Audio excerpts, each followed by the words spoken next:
Fala, senhores, tudo certo? Cara, quanto tempo que eu não gravo vídeo pra esse canal? Ixi, absurdo. O YouTube é a rede social que eu mais gosto de produzir conteúdo. Eu acho que é a única que eu realmente gosto de produzir conteúdo e eu fiquei tanto tempo assim sem postar, cara, que absurdo.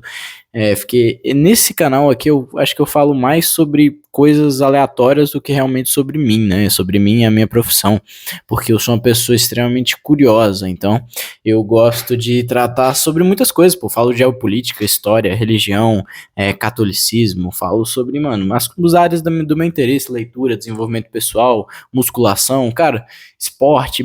Eu falo muita coisa que eu gosto, assim, sabe? E eu tenho dificuldade, às vezes, de falar exatamente sobre mim, exatamente sobre o meu trabalho, as minhas coisas, realmente, sabe? Mais sobre meus gostos e coisas que, tipo, eu acho que todo mundo gosta, assim, e que algumas pessoas conseguem se conectar, mas sobre mim, de fato, é uma coisa que eu não busco tanto, sabe? E eu vou tentar fazer um pouco mais sobre essas coisas, mesmo eu não buscando tanto e eu não gostando tanto disso, de falar, né, sobre mim e sobre essas paradas assim. Só que eu acho que é uma coisa que conecta, eu acho que é uma coisa que, por eu estar no começo, eu acho que dá pra conectar, dá pra levar muito a mensagem adiante. Eu acho que mais pessoas conseguem se conectar com um jovem de 18 anos que não é multimilionário ou que não tem uma empresa que fatura 40 milhões por ano, 70 milhões por ano, que tem MRR de não sei quanto. Então, é mais fácil você se conectar disso e, tipo, estamos aqui no dia a dia, né? Acabei de voltar do escritório, cheguei lá 8 da manhã, saí 7 da noite, todo dia nessa correria de 12 horas, 10, mais de 10 horas no escritório, conseguindo treinar pouco, uma pessoa que não treina, que uma pessoa que se não treinar 6 vezes na semana tava ruim, agora treino 3 vezes na semana, tô com manto sagrado, bicho, isso aqui vocês têm que ver, mano, absurdo aqui, ó. Eu acho que tá invertido, né, mas tá aqui Bimai, vou mostrar aqui pra vocês, ó, a parceria aqui, cadê? Aqui, ó, acho que dá pra ver aqui, ó, Bimai e uma aranhazinha. E aqui, ó, tomara que dê para ver exatamente, mas está escrito With great AI comes great results, que é uma alusão à frase lá do Tio Ben, With great power comes great responsibility. Foi um negócio que a gente fez assim, mais para ser descontraído. A gente vai fazer ainda algumas polos, vai depois de um projeto de branding. E, mano, a gente tá crescendo, tá legal. Tamo com um escritório físico, velho. O próximo vídeo vai ser no escritório físico. Esse já deveria ter sido lá, mas o Pedro vai aparecer no próximo, etc. Então, tipo, vai ser bem maneiro, vocês vão gostar bastante de eu documentar um pouco mais esse processo, documentar a minha vida, e os outros vídeos, eles ainda vão acontecer, sabe? Tipo, eu ainda vou simplesmente falar sobre interesses meus, interesses pessoais meus, porque eu, né? Eu posto o que eu quiser, tipo, querendo ou não, é um negócio que eu tenho que ser alinhado com o meu posicionamento, com o que vai me ajudar tanto nas minhas empresas quanto em tudo mais, mas querendo ou não, o canal é meu, eu posso dar uma fugida de vez em quando e fazer alguns gatos aí. Mas tô com aqui um caderninho aqui só pra me auxiliar, porque eu esqueci minha luz, mano, tá tudo zoado hoje. Eu coloquei minha TV eu coloquei a minha TV numa tela branca aqui de 10 horas, por isso que eu tô mais branco que o normal, bicho. Sou branquelo já. Fui lá pro mar recentemente, fui lá pra Pernambuco.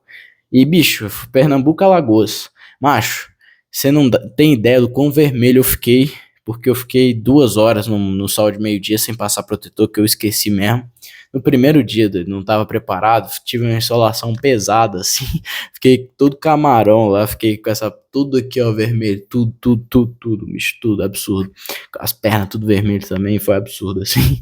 Mas, falando um pouquinho mais sobre isso, eu vou tentar contar um pouco mais dos bastidores do backstage e de pontos mais técnicos de como é ter uma agência de IA, uma agência não gosto de falar isso, de uma empresa de IA, porque a gente não é nem uma software house, não é nem uma agência, uma assessoria, a gente é mais um hub de soluções com IA, é perfeito. Eu acho que essa é a melhor nomenclatura para falar o que a gente faz, o que a gente tem de agregar valor para as outras empresas, porque é mais fácil, né? Uma software house, eu sempre vejo eles desenvolvendo muito mais coisas abstratas. A gente tem um tempo de entrega superior, basicamente um terço do tempo de entrega de uma software house, tipo, e operando com coisas menos abstratas do que uma software house. Não que eles não gerem valor, porra, tem inúmeras software houses muito boas no mercado, muito boas mesmo, com profissionais mais técnicos que a gente, inclusive, mas eu acho que a gente consegue pegar numa veia de mercado um pouco mais específica, por a gente vir mais de mercado do que eles, e conseguir trazer exatamente o que o empreendedor precisa, uma coisa mais direta, uma coisa mais dinheiro no bolso, aumento de faturamento, aumento de eficiência empresarial. Basicamente isso que a gente vende. A gente vende tempo, eficiência, produtividade, certamente aumento de faturamento, porque a pessoa ganha eficiência, então ela trabalha mais horas, ela produz mais horas trabalhando menos, então uma certa forma aumento de faturamento, diminuição de custos, então e caralho, não vou cortar não, velho, foda-se, porque tô de saco cheio de editar vídeo, ainda tem que editar um monte de criativo, então vai assim mesmo, quem gostar, gostou, quem não gostar pode sair do vídeo aí que é nóis, tamo junto. Você vai fazer muita falta, mas infelizmente aí não posso fazer nada, esse sou eu. Mas vamos começar aí, basicamente a Bimai, ela começou, a gente tinha uma agência de tráfego, né, uma agência de tráfego que eu comecei, que eu era gestor de tráfego, aí depois eu quis construir uma agência porque um moleque de 16, 17 anos não passava tanta autoridade assim, né, pô, lógico, né.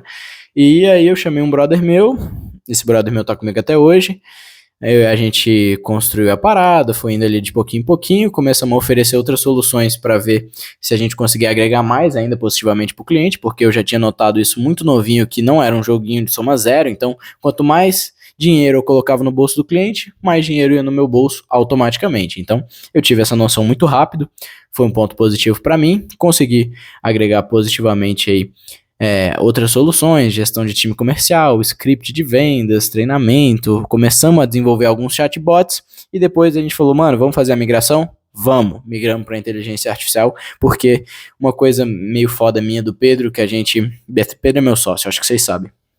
A gente às vezes não consegue focar tanto no agora, e isso é tão ruim quanto bom em um certo aspecto. Porque eu não consigo simplesmente viver como gestor de tráfego na posição que a gente estava, no tamanho que a gente estava, sabendo que, por exemplo, daqui a 3, 4 anos tinha chance da gente crescer e a IA fazer parte do nosso trabalho. A inteligência da Meta evolui a cada dia. Hoje ela não é tão boa, um dia ela vai ficar.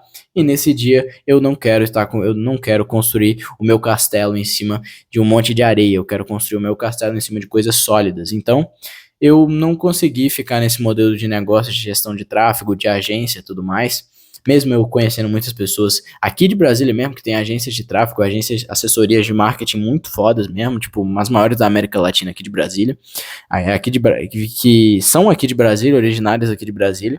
Então, tipo, conheço os moleques, os caras são muito de boa, são muito bons no que fazem, mas eu não tava tão grande assim, não tava tanto nessa perspectiva e eu queria gerar valor de outra forma.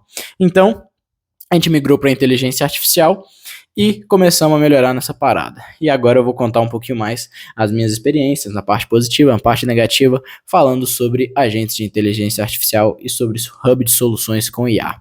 Então, basicamente aqui, pontos positivos. Primeiro que é muito sexy você falar de inteligência artificial hoje em dia, mesmo sendo uma coisa que já existe desde 1950, a maioria das pessoas não entende muito, a maioria das pessoas utiliza o ChatGPT de maneira meio errada, e aí simplesmente você falar que vai implementar IA na empresa da pessoa, a pessoa já fica de olho arregalado, já fica todo, ai, que caralho, que maneiro, não sei o que. Se você tiver tete a tete com o empresário, fala que você vai implementar inteligência artificial no negócio dele, que ele vai brilhar o olho.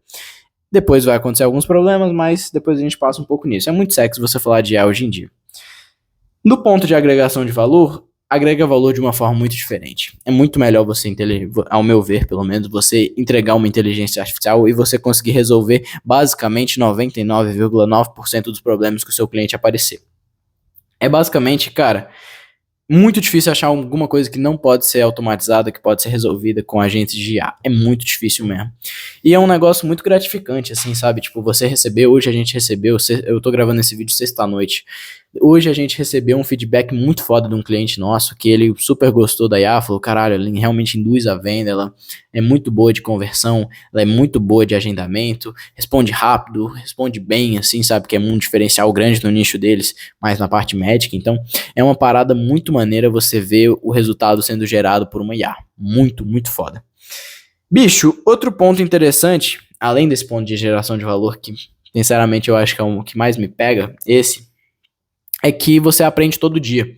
Eu não sou uma pessoa mais inteligente do mundo, tô longe de ser, sou uma pessoa com inúmeras falhas e que eu venho estudando menos a cada dia por causa do tempo e etc. Pô, gosto de falar sobre todos os outros assuntos e tenho uma certa expertise para falar sobre eles, mas eu sou empreendedor, né? Tenho que trabalhar, tenho que fazer minhas paradas acontecer, tenho 18 anos, tenho que trabalhar aí muito. Então, infelizmente, eu não consigo estudar quanto que eu gostaria.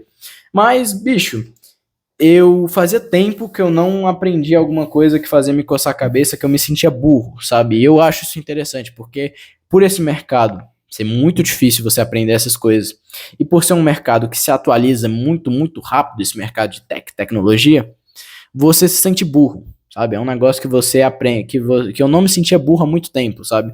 Na escola, tudo foi uma coisa, eu sempre passei de ano com muita facilidade, assim, meio que com, sei lá, com a mão nas costas, assim, de boa, sabe? Nunca tive dificuldade, nunca fiquei de recuperação final e, caralho, precisei fazer alguma coisa assim, tipo, nossa, estudar muito, eu nunca tive essa experiência, assim. E inteligência artificial, agentes de IA e automações foi uma coisa que também um pouco de vibe code, um pouquinho de essas coisas que o mercado está bem dividido hoje. Eu simplesmente me senti burro aprendendo. Eu não conseguia. Aquilo ali não entrava na minha cabeça. Eu tentava e parecia que eu estava dando murro em ponta de faca. Então, foi um negócio doideira e me obrigou a melhorar, me obrigou a passar para um nível que eu não estava, que eu não sim me sentia há muito tempo. Então, outro ponto aí positivo de inteligência artificial que eu gosto muito e que, porra, conforme o vídeo for passando e eu for falando também dos pontos negativos e de algumas coisinhas ali específicas do modelo de negócio em si que a gente tem hoje, que é basicamente prestação de serviço, vou falando alguns outros pontos que também é positivo e que também que a gente conseguiu contornar aí. Mas passando um pouquinho para a parte dos pontos negativos, muita dúvida ainda, mercado pouco qualificado, sabe? As pessoas realmente têm muita dúvida se aquilo ali vai funcionar, sabe? Agrega muito valor, então, tipo, não é uma coisa tão abstrata como branding, como social media, como tráfego até mesmo, que se você não tiver um portfólio muito bom também vai ser algo meio abstrato assim para o cliente, mas é muito doido que as pessoas têm muita dúvida se aquilo ali vai realmente funcionar ou não, que vai ser um chatbot horroroso, que ela conversou uma vez, teve má experiência, muito preconceito ainda com chat GPT, com essas coisas assim, isso aí é feito por IA, então não presta, é descartável, sabe? Então, mesmo o mercado assim, ficando mais dividido em relação a ads, não ads, tá ligado? Na OpenAI e com Anthropic, sabe? Porque IA vem ficando mais caro, e esse é outro ponto. Querendo ou não, IA é caro, então tem essa parte das dúvidas e também não é tão barato assim, sabe? Quanto outras coisas, por exemplo. Então, anunciar no Facebook, anunciar no Google vem também ficando mais caro, mas, cara, IA é bem mais caro, tipo, ainda mais soluções que a gente, no nível que a gente oferece, sabe? Acaba sendo um negócio caro. É lógico que a gente tende a meio que fazer produtos específicos, sabe? A gente percebeu que mais ou menos uma pessoa tem que faturar entre 50 a 100 mil por mês, basicamente ele um pouco mais de próximos a 1 milhão por ano no mínimo, para conseguir implementar a IA no negócio dela com excelência, sabe? Porque tirando isso a pessoa talvez vá gastar um dinheiro que ela não tem, e talvez funcione, mas eu não vou indicar ninguém a gastar um dinheiro que não tem com um produto meu. Mas, querendo ou não, é um negócio que vem ficando mais caro, assim, pra IA desenvolver, sabe? A IA consegue desenvolver coisas sozinhas, então o Vibe Coding tá muito forte, o Cloud Code, mano, constrói coisas fodas. O Gemini também constrói coisas fodas, coisas sensacionais, assim, que você consegue construir com o auxílio das LLMs. Só que vem ficando caro, vem ficando demorado, sabe? Tipo, vem melhorando a qualidade, mas vem ficando caro também, por isso entra com aquela dúvida lá, com aquela intriguinha da Anthropic, com a OpenAI, sobre ads e não ads, tudo mais. Depois você dá uma pesquisada sobre isso, mas eu não vou me aprofundar tanto sobre nesse vídeo em si. Mas depois a gente troca uma ideia sobre isso e eu vou começar a produzir mais, eu prometo que vocês vão ver mais a minha cara por aqui falando sobre esses assuntos. Deixa eu ver. Outra coisa, escalável e pessoas. Eu vou colocar esses dois no mesmo ponto porque é basicamente a mesma coisa. Prestação de serviço é sempre um gráficozinho meio ruim de você escalar. Então, tipo, você cresce um pouquinho, tem que contratar mais gente. Cresce um pouquinho, tem que contratar mais gente. Cresce um pouquinho, tem que contratar mais gente. Então, você vai subindo numa reta meio assim, sabe? Não sei se você é bom de química, mas é como se fosse uma solução simples, sabe? Um processo de ebulição de uma solução simples. Então, ele cresce, estabiliza. Cresce, estabiliza. Então, tipo, é um negócio que querendo ou não, por ser prestação de serviço, é meio ruim de ser escalável, assim, no geral. E também é difícil de você achar pessoas qualificadas, sabe? É mais difícil do que você achar, tipo, outras coisas, assim, sabe? Essas habilidades, elas não são muito muito maturadas ainda no mercado e é difícil você achar pessoas para fazer isso. É por isso que a gente desenvolve, por exemplo, agentes que testam outros agentes. A gente desenvolve algumas coisas para reduzir retrabalho, assim, sabe? Reduzir coisas que a gente tem que fazer. Porque, sinceramente, é bem difícil você achar gente que saiba fazer isso, sabe? E é por isso que é meio escasso e algumas coisas assim. É difícil você achar gente que está disposta a aprender também, que é um negócio que eu venho mais ou menos aprendendo, né? Que é difícil você achar gente que tá com realmente vontade de aprender e tem que processualizar muito, porque senão a pessoa não pega tanto. É experiência mesmo do dia a dia que eu tô só contando aqui para vocês. E CS, Customer Success, que é basicamente o padrão de sucesso do cliente. Então é você avaliar o grau de satisfação do cliente com o seu serviço. Querendo ou não, por inteligência artificial, a gente tem mais ou menos alguns modelos de precificação, que é o paga na hora e depois tem uma recorrência para manter aquele serviço funcionando e melhorando sempre, ou a gente faz um pacote, que é basicamente uma das coisas que eu aprendi, que seria mais fácil para pequenos empreendedores, é vender tudo em pacote. Então você vende um valor fechado, a pessoa pode ou desembolsar todo o valor de uma vez, e aí ela tem acesso durante aquele X tempo do pacote, ou ela vai parcelando, que é mais fácil.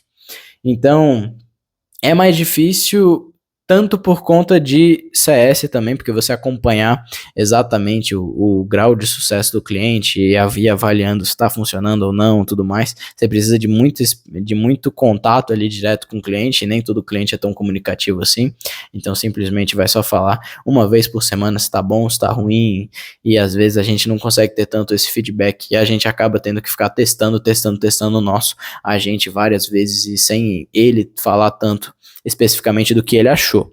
Mas, cara, a gente já tem basicamente algumas soluções para isso, de como a gente vai matar isso no modelo de negócio, sabe? A gente tem muitas aspirações positivas com a Bimai, vocês vão ainda ouvir muito falar o nosso nome, graças a Deus, e a gente tem mais ou menos algumas formas de matar isso, meio que virando meio que um SaaS, tá ligado? Meio que virando próximo ao que um SaaS é, mas também oferecendo um hub de soluções mais validadas para algum nicho, fazendo treinamento e vendendo, por exemplo, oferecendo serviços de treinamento e também algumas coisas educacionais, mas isso é mais para frente. Isso é aquele negócio que, não sei se eu cheguei a já falar com vocês, mas eu e o Pedro, a gente individualmente, a gente não consegue tanto focar no agora, sabe? Isso é um ponto tanto negativo da gente quanto positivo, porque eu não conseguia me ver fazendo tráfego daqui a 5 anos, sabe? Isso é uma parada que eu falava, cara, a inteligência da Meta hoje é ruim. E não é bom até hoje, mas tipo, naquela época já era muito pior, sabe? E ela vem melhorando, mesmo ainda sendo ruim, ela vai ter uma hora que vai ficar boa, tá ligado? E vai, tipo, cada vez, a meta tá cada vez mais deixando a gente escolher menos a segmentação, escolher menos o posicionamento, e cada vez que você entra no gerenciador de anúncios, parece que você é metralhado de campanha Advantage Plus, tudo Advantage Plus, sabe? Então, a meta, querendo ou não, em uma hora isso vai ficar bom. E uma hora o tráfego pago vai ser meio que automático, sabe? A gente era pequeno no mercado, então a gente não tinha uma certa relevância, uma certa metodologia para os nossos clientes. Então a gente basicamente vendia tráfego pago, aumentava a quantidade de receita que o cliente fazia com anúncios online, por conta da nossa expertise, por conta dos outros estratégias que a gente utilizava alinhadas a isso, mas a gente não tinha metodologia especificamente, sabe? Então, foi uma coisa que eu pensei, eu falei, cara, não dá pra gente fazer isso, então vamos mudar, vamos pilotar o negócio. E a gente já pensa sobre esses problemas que hoje a gente às vezes nem tem tanto, a gente nem sente tanto isso, a gente sente também um pouco de problema com a entrega, porque se chega, por exemplo, 4 projetos muito grandes hoje na nossa empresa, meio que fecha, sabe? Tipo, a gente não consegue colocar mais gente para dentro, sabe? Por ser uma entrega difícil de ser executada, sabe? É mais difícil de entregar, você não pode simplesmente botar igual algumas outras empresas, botam, tipo, 15, 20 clientes em um gestor de tráfego e ele toca, sabe? Mais ou menos uma filial, sabe? Então, tipo, isso não é indireta para ninguém, é só que tem alguns tipos de empresa que fazem isso nesse modelo de negócio que eu não compartilho, eu não compactuo, eu não gosto muito. Então, tipo, não falei isso pensando em nada, em ninguém específico, mas, tipo, é, é claro que isso é uma prática de mercado. Então, tipo, porra, sinceramente, é foda, porque às vezes a gente fica olhando para uma coisa que nem de fato aconteceu ainda, mas é um traço da personalidade nossa, é um ponto positivo e negativo, então já tá ficando um videozinho longo, acho que deu para mais ou menos entender todo sobre esse mundo de ar. Começou muito enérgico e tudo mais, só que acabou meio morno, porque querendo ou não, é um assunto um pouco mais técnico, então é para quem quer mais e tudo mais. Tem um pouco eu tentando descontrair aqui no todo vídeo, porque então essa é a parada, mas então, basicamente, o vídeo é mais técnico mesmo, então pode ter ficado um pouco arrastado, pode ter ficado algumas coisas assim no sentido, mas espero que vocês tenham gostado. Basicamente, eu vou trazer mais vídeos falando da minha empresa, falando do meu dia a dia. Eu vou fazer um vídeo, eu acho que da minha rotina, porque eu acho maneiro. Daqui a pouco eu vou entrar na faculdade, então a faculdade vai ser à noite, então eu também vou poder mostrar algumas coisas para vocês sobre isso. Vai ser muito legal, velho. Acompanha a gente, que a gente ainda vai ser muito grande. Vocês ainda vão ouvir muito falar sobre Matheus Brugin, sobre Pedro, sobre Bimai, sobre outros projetos que a gente está envolvido também, sobre outras startups, porque a Bimai não é muito startup, então a gente vai ainda mexer muito com tecnologia, ainda vai mexer muito com IA e esse é o futuro. Esse é o futuro não, esse é o presente. Se você é preguiçoso, relaxa, a IA vai fazer por você. E é isso. Valeu, tamo junto. Me siga nas minhas redes sociais que eu vou deixar aqui embaixo, Matheus Brugin, Bimaia Oficial, e espero que vocês tenham um bom dia. Deus abençoe vocês. Tamo junto.